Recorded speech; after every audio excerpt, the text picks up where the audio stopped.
Mason, this is what the Doobie Brothers were talking about. Excuse me? They're taking it to the streets. I thought they were talking about doobies.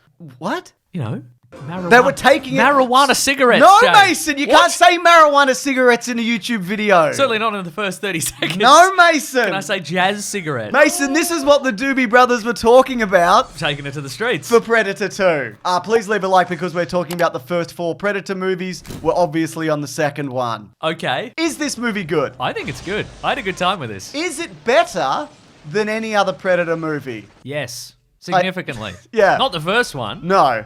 But it's still fun. It is still fun. I think it also hits a point where it gets really fun. Yeah. Like on the back Immediately. end. Immediately? James, this movie, like its predecessor, begins in the jungle. Mm-hmm. Just kidding. The urban jungle. Wow. Can't believe you fell for that. You fuck- idiots. I'm a fucking idiot. Everybody watching's an idiot too.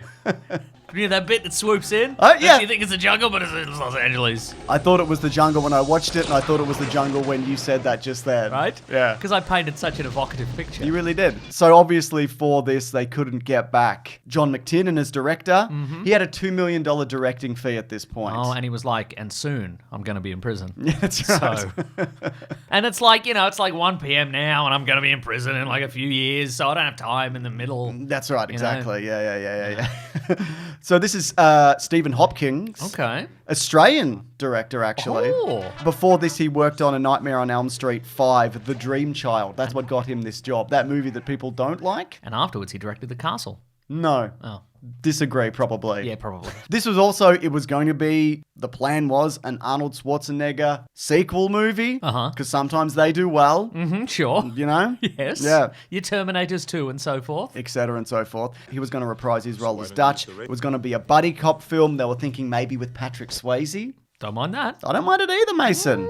And a lot of this was also taken from Predator Concrete Jungle, which was one of the original Predator comics, which is quite a good one. Which is, and because you mentioned it might be a buddy cop thing. In that, doesn't that feature Dutch's brother? Correct. His twin brother? Correct. Who's just the same guy, really, except he's a cop? Correct. Wow. That's right, yeah. So would Arnold have been playing Dutch, or would he have been playing his brother? I guess they didn't get that far. No, I think the idea was that he was playing the same character, and it's 10 years on, because this is set in the far-flung future of It 1997. is. That's right. Amazing they couldn't do 20 years. Because this came out in 1990. Yes. Right? I loved how they just went, you know what, 7 years.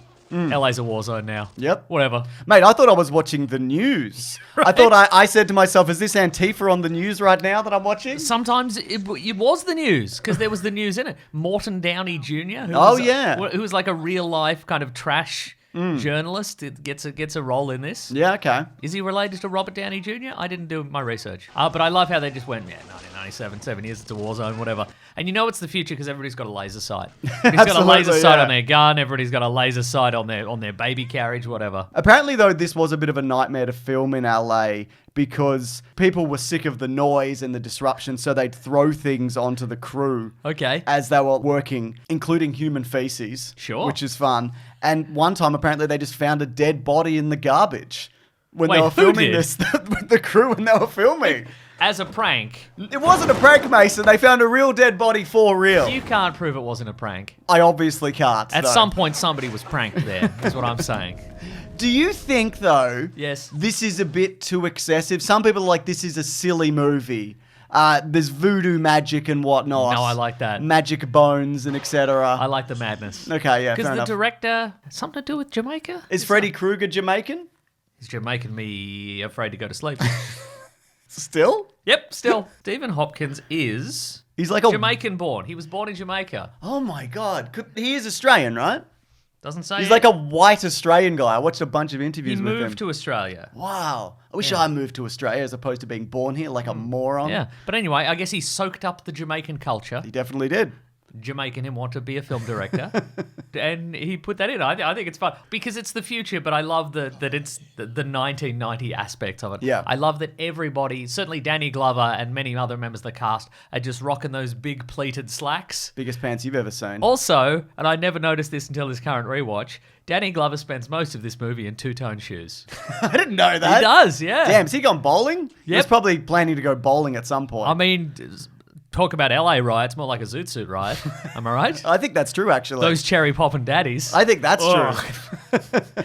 Makes me physically sick just to say that name. Danny Glover, stop driving around like a madman, by the way. I say drive around like more. Oh, he's of a knocking the madman. door off cars and stuff, crashing That's into a people. strategy. That's Like, a tactic. I guess that is a Whichever tactic. one it is, I think it's a tactic. Just one of the loosest units in a movie full of loose units. Well, I mean, he needs that manic energy because he's not as big as Arnold. And he's not as pretty ripped in I mean, this, he's pretty though. ripped, but He's he's huge. not. Right, but he's not like pitched as bigger than Arnold. No. You know what I mean? He's supposed to be like this overworked kind of. He's close to retirement. He's despite close to being retirement. Early Exactly. 40s. Yeah, exactly. Like, but he needs this energy to push through because otherwise he's not going to make it to the end of this movie. Yeah. You know what I mean? And it's hot, too. It's hot. Yeah. It's hot. He does great panicking, waving a gun around. Yes. Remember that bit in the cemetery? I'm loving that, Mason. I mean, it is a stressful work environment. You do see the police station at one point, and it's very RoboCop because just everybody's either getting arrested or screaming. Also, that's how you do one of those scenes. You see some of these in like, lower budget movies or like TV cop shows or something like that, and they're trying to, illustrate how. I know my rights. Exactly, but there's like 3 guys in there. Yeah. There's like 200 guys in this room. And some people are just on a computer doing work, but while someone's just being dragged past screaming. Yeah. Bill Paxton's there having the time of his life. Terrific. He's great in this. And in agreed. general, I would also say, and just to get ahead of it, yeah, he was killed by an alien predator in a Terminator, whatever. Okay, you Yeah. got ahead of me. I was going to say that. There's a fact I think you didn't know. Some people say maybe he didn't get killed by the Terminator, but I think we looked at that when we covered that movie, and he did in the novelization. It's like, yeah, he got punched to death or whatever happened to him. Okay. I can't Did he get his remember. heart pulled out? One of them got their heart pulled out. Yeah, and I guess the others died of fright. They probably did die of fright, Mason. That heart pull was Jamaican them dying of fright.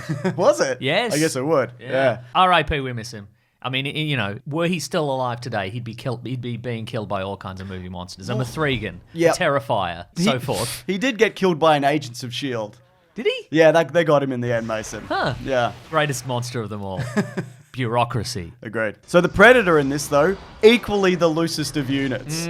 We know also he's not the only one on Earth at this time, but he's the only one doing this, it seems. All right. He shows up fairly early. This version of the Predator, he's incredibly tough. I think he's maybe tougher than the last one. He gets multiple shotgun blasts and gets up. He's got new weapons. Hell yeah.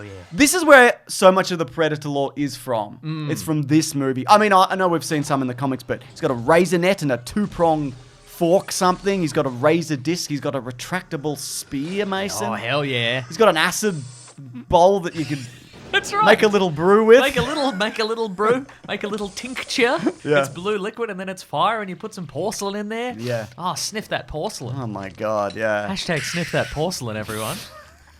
I just think there's some great imagery in this as well.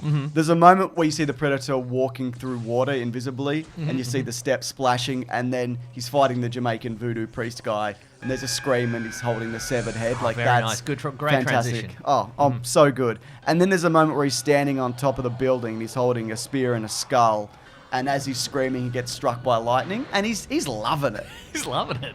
He is pretty tough. Yeah, exactly. Does that charge him up or charge him down? I don't know. Exactly. Maybe it calms him down. might- Maybe you need a good lightning strike after, Yeah. you're all jazzed. Also, a thought that I had while watching this movie is it's kind of the honor system, like when you're the Predator and you go back to the Predator homeworld and you've Yeah. got all these skulls. Because you completely remove the head from the body and then you strip all the skin off or whatever. There's no You'd be dash like- cam footage. Exactly. You'd just be like, yeah, this was the toughest guy. Yep. Wasn't a grandma. Nah. Sure, the body's missing, but Yeah. big bloke. Pretty spooky, right? This skeleton. That's right. Should have seen the actual big guy that it was in. Let me tell you, real big. But it's all right because I'd sniffed my tincture and I was ready to go.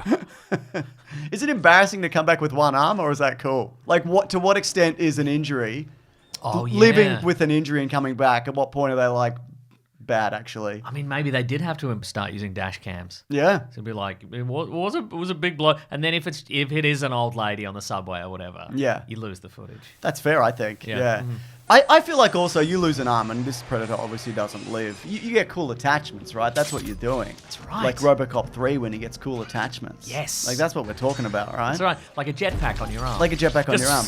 having you flail wildly. Like a ventriloquist dummy. Ah, what are we going to do now, the Predator? Well, we'll probably kill everybody, probably. Thanks for asking, little predator. No problem. Do they have comedians on their world? Ventriloquism? I mean, Have they got their version of that guy who has the skeleton terrorist puppet or whatever? probably. Jeff Dunham? Yeah. They got a Jeff Dunham? They've got a Jeff Dunham, yes. My goodness. The train car sequence is incredible. Agreed. Just a rapid escalation of events. A group of people being, trapped within a small environment, and there's a lunatic. A giant lunatic, played again by Kevin Peter Hall. His last appearance as the Predator. I see. R.I.P. Yeah, I love all of that. Just a kill box. Amazing stuff, yeah. Like the regular bloody subway system, am I right? Very good, Am I Mason. right? But it's, Yeah. because some people are there and they're weird and they smell. They do. Yeah. And that's true of all places, I think. But look, I honestly think the first half of this movie is fine and whatever, and it's Okay. a lot of things we've already seen. But when you hit the Predator Mobile Research Facility, it's headed up by Gary Busey. Now, who's- was this... Oh my God. Was Gary Busey... This was post his car accident where he got his head smashed. Yes. Right, but this would have been... At some point, this might have been Dutch, do you think? Maybe, or him part of this crew, Because yeah. he's been brought into this. There's a comic, I think, where he shows up after or something Right, like okay, that. yeah. We'll talk about the mythos of Dutch, around these movies. But I love we're in the year where Gary Busey could be he's stable enough to make his way to the top of one of these governmental chains, you know what I mean? Absolutely. Top brass, this guy. I mean, it's in the family as well, as we'll talk about in a later movie. I watched some behind-the-scenes stuff, and it says that he's the one who set up the mission in the first Predator. I see. So he sent them all to the jungle and CIA, etc. And this is also the movie where they established that the explosion in the first movie took out 300 city Exactly, blocks. And I'm Mason. like, come on, man. I think Dutch and that lady lied. Oh, maybe. Yeah. 300 city blocks. No. I ran so many blocks. That's the lady. That's the lady I was going to That's the say. lady, Yeah, it's very good, actually. Yeah. Gary Busey has been on a hell of a run because Sure. of this car accident and head injury. Yeah. And just watching the behind-the-scenes stuff, there's multiple times where they'll just kind of put the camera on him and he'll just ramble. And I'm like, this is great. So Ben and Lawrence, if you just put one of those in here, you can pick whatever. I guess you're wondering what we're doing here in these barbecue outfits. Well, it's easy. We're going in after another world life force from another galaxy that has a self-defense mechanism that we don't understand. It's intangible to this time and space. It's actually from the theory of relativity and from the theory of quantum mechanics. Take those properties and equalize them, and you have the quantum theory of gravity, which is a discussion of how this universe started and how it will end. The Predator knows that information already. It is our job and our objective to go capture the Predator, sit him down, have a talk with him, find out why he does what he does, how he does what he does, and where he gets the weaponry and the defense mechanisms he uses in order to obtain his goal. And that is our goal. If we don't achieve that goal, we will be turned into vapor clouds made of small pink particles known on Earth as blood. This is how they established a lot of the Predator lore. Yeah. He's just there going, yeah, they're from the planet Yautja. And they're, yeah. There is an amazing moment where he gets cut in half and then his legs drop, but the rest of him doesn't. So it flew into space. Flew into space, obviously. Yeah. But I love, before they go to ambush the Predator, they just lay out, this is everything that we know. This is the plan. It's really solid. Yeah. As in, this is as good as you could do this based on what we know of the Predator. Yeah. But to be clear, we have no backup plan. If this starts to not work, what we're going to do is we're going to panic. That's the backup plan. We're going to panic and swing our lights wildly and just fire at random. Yep. And that should do it, I think. But the initial plan is so solid we don't even need to worry about that. I think Which is panic. The second is panic. The reveal of the Predator having different vision spectrums is hilarious. Yeah, I don't know whether it's played for laughs, but I thought it was funny. It's very funny. Just him cycling through and then oh, okay. These cavemen have tried one of their funny little tricks that they always try. So I'll just flick through. It's like he's just scanning old TV channels. He's like, well, this one isn't good. Let's see what else is on. Yeah. There we go. I found one. Oh, people to kill. Fantastic.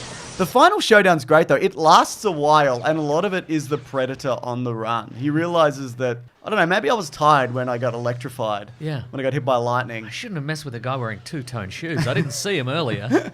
But boy, howdy. I think it's just wonderful, Danny Glover going after him. You know the bit where he's hanging off the building? They're really 13 stories up for that. Ooh. And the stuntman, who was a one-armed man, they got for this scene, did do a wire drop from that distance. I love also that the Predator could have chosen to drop, but then decided to go, you know what? now's a good time for the bomb.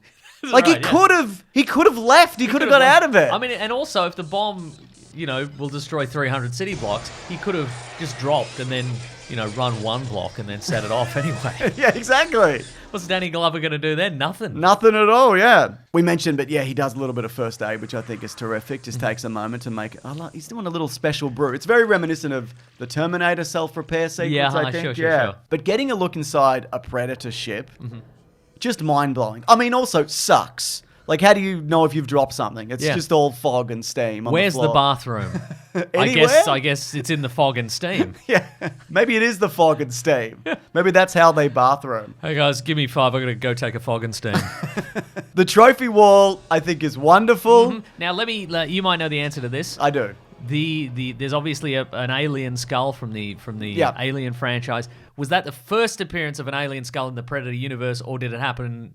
Was the Alien vs. Predator comic first? That's a great question, Mason. Thank you. Actually, the first Alien vs. Predator comic was in 1989. Oh. So this was just before that. This was also Stan Winston's idea because he came back to work on this as well. I see. And he went, we'll just put an alien skull in there. That's fun. Yeah. And it's not even... I feel like now they'd linger on it and they'd be like, dun, dun, dun, dun, dun, dun, dun, dun, dun, dun, dun. Yeah. Aliens. I mean, a more recent example of that is in the new Predator film. There's a skull. There's an Independence Day skull. Jeff Goldblum's, I believe. They got in there. George Washington's skull. But yeah, it's just supposed to be a throwaway thing. There were plans to do something with that franchise, and they obviously got to it. But yeah, it was more just kind of like, oh yeah, they're out in the world, I guess, Yeah. Also, the fight between them, it's fairer than I remember. The Predator is missing an arm. He's seriously injured. He did get hit by lightning. His choice. Sure. And Danny Glover has a razor disc. He does, it's true. So, I think that's not so bad, And then, of course, we get the reveal of there's other Predators on that ship. That's right. They're called the Lost Tribe for a reason I can get into. Oh.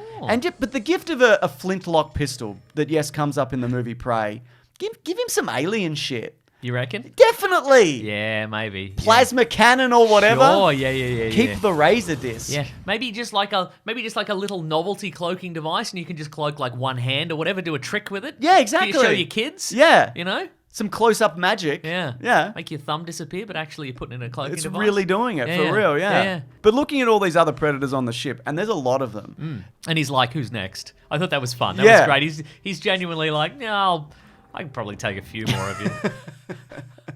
I got this one. It took me days. But, I mean, they're all in the room here. Yeah, So. and I got it down to a science at this point.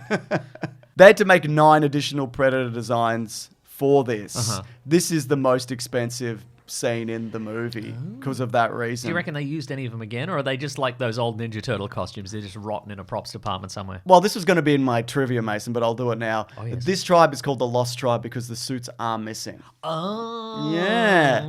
And we don't exactly know why they're on Earth. Maybe they were all doing their little hunts, but maybe they're a little subtler than the lunatic Predator who's Right. killing people during the day or whatever and running around and Probably, yeah. just hanging out in a bathroom doing first aid on himself. That's right. Yeah, I don't know. But they're actually played by several LA Lakers players. Ah, classic. Yeah, Danny Glover got them in. And I don't know if you've seen the behind the scenes, but there's a dance sequence that they filmed. I have seen that. Yeah. You have seen it, and I've here, seen it. now everybody's seen it, Mason. But do you know what it's time for? What's the time for?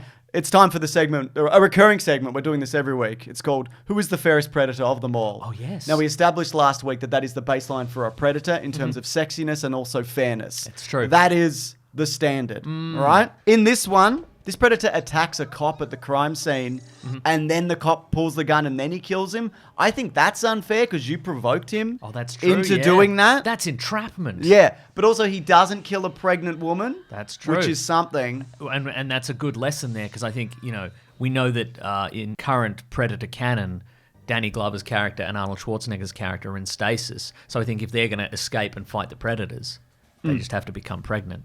We'll get the government to impregnate them, and then they're invincible, aren't they? Well, that's what Junior is. It's an in-betweenquel. Yeah. Wow. But also, I think he's mean and horrible, which I like. Because, he would have blown up that building when he didn't have to and killed 300 city blocks worth of people. But again, I guess he didn't run away and do it. He's like, try and stop me. So Yeah. that's fair. I think don't that's know. fair. He's got more stuff. He feels looser. He feels slightly more unfair. Yeah. But I think that's also his downfall. because he's reckless. That's why he's best. And he's losing his stuff He's everywhere. losing his Danny stuff Glover everywhere. can get the big disc. Mate, don't give that up. Yeah. Give up the disc. It's cool as hell. He left his arm on the side of a building. That's right. Somebody could use that. Someone could use it. In terms of sexiness, I think the first one is sexier. Uh-huh. I think we can both agree on that. I don't even know what that means. Okay, we think we can both agree on that. But I think this one is not as fair as the previous one. I think he's rude and mean, actually. But not the rudest or meanest. See, I reckon they're about on par because there's a lot of moments in this movie where he's just walking towards people. He's not jumping out. He's not, sniping from the tree. I mean, he's doing a lot of that. But he's not, like, jumping in from out of nowhere. He's just like, I'm going to walk up to you. What are you going to do about it? But I think he only does it when he knows he's got a handle on it. Right. Yeah, okay. I don't know. Well, all right. Well, that's some original research based on the psychology of the predator that you've inferred there. I don't know if that's... Thank you so much for saying that. You're welcome. Anyways, it's time for Predator Trivia. This is the Predator's trivia section of the show for the movie Predator 2. You know about this? Yeah. All right. I welcome it. Now, if you know any of these bits of trivia prior... I'm going to tip the table. Yeah. Yep, I was going to say I was going to give you $100. But yes, you can tip the table. We'll do that instead. The Predator... I never need $100. I got $100. The predators of the hunting party, not including the city hunters, are often referred to as the lost predators because the suits that were used on film were literally lost after the production was completed. I know that. You don't want this $100? I'm going to take $100. Yeah, but you don't want it. You don't need it. You say you didn't need it. You didn't ever want I it. guess I don't need it. I guess I don't need $100. The character of Anna from the first film, she was actually going to be in this movie. They filmed a sequence where she talks to the camera and describes the events of the first film. Oh, as part of her dating profile. Exactly. When they used to do them on VHS, Yeah. Mason. They took that out. Oh. I think that's a mistake. I think that would have been a nice link to those two movies because the only returning actor is the actor who plays the Predator, but it's a different The Predator. That's so true. we're living in a stupid reality where they're not putting that in. I mean, we are living in a stupid reality, That's so I correct, guess yes. that makes sense. In 2020, Stephen Hopkins also revealed that he met with Steven Seagal for the lead role in this movie. Incredible. I think I did know that, yeah. Oh, And it was going to be a big time. It was going to be the Predator versus a guy who knows that move where you can just sort of grab someone and flip them to the other side of you. because Just move them around. they do a flip. You use their weight against them Yeah. when they're doing a flip. He wanted to play the character as a CIA psychiatrist who knew martial arts. Oh, hell yeah. But Hopkins passed on the casting, wanting more of an average Joe type. And even though Danny Glover is enormous, he does feel more average Joe than Steven Seagal, who's clearly a fucking lunatic.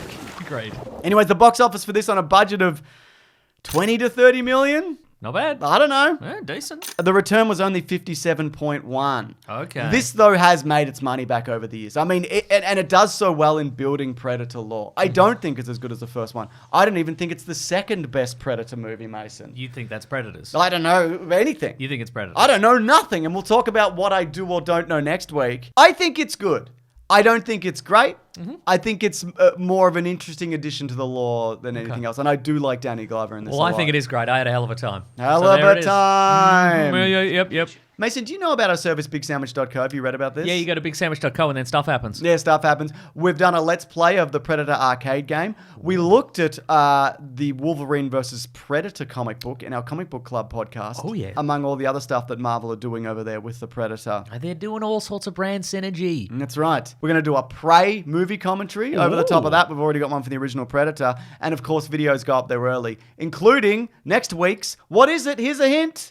Is it Predators? It's Predators, the movie Predators, third Predators. It's a good one. Yeah, I think it is too. It might be the second best one. Yeah. Also, we have a podcast called The Weekly Planet where we talk movies and comics and TV shows. That comes out every Monday. If you want to listen to it, it's on Spotify, it's on Apple, it's on its own YouTube channel. Thank you to Ben and Lawrence for the editing. Thank you, Ben and Lawrence. For the editing. For the editing. Yeah. And we'll see you next week. Here's a hint. It's Predators. Man, I sure am tired of all these Predators. That's Adrian Brody. Yeah, he is, isn't he? Yeah. Great stuff. All right, grab that jammy, guys. We'll see you next week. Bye.